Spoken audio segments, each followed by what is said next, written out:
ಭುವನೇಶ್ವರಿ ಅಂಗಡಿ ಇವರ ಬ್ಯಾಸಗಿ ಸೂಟಿ ಶಿಶುಗೀತೆ.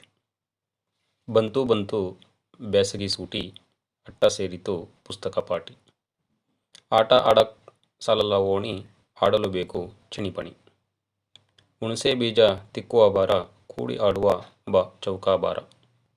ಗಾಡಿಯ ಟಯರ್ ಉರುಳಿಸಿ ನೋಡು, ಮುಂದಕ್ಕೆ ದೂಡುತ್ತಾ ಬಿಡದೆ ಓಡು. ತರತರ ಆಟಕ್ಕೆ ಬಿಡದೆ ಹಾಜರ್, ಊಟಕ್ಕೆ ನಿದ್ದೆಗೆ ಹಾಕು ಚಕ್ಕರ್. ಬೀಗರು ಬಂದರೆ ಸಕ್ಕರೆ ಪಾನಕ, ಆಡುವುದೊಂದೇ ನಿತ್ಯ ಕಾಯಕ. ಬಂತು ಬಂತು ಬ್ಯಾಸಗಿ ಸೂಟಿ, ಅಟ್ಟ ಸೇರಿತು ಪುಸ್ತಕ ಪಾಟಿ.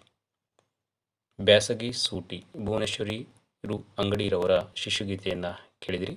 ಇದಾಗಿತ್ತು ಸೃಷ್ಟಿ ಸಿಂಚನದ ಅನುದಿನ ಕವಿತೆ.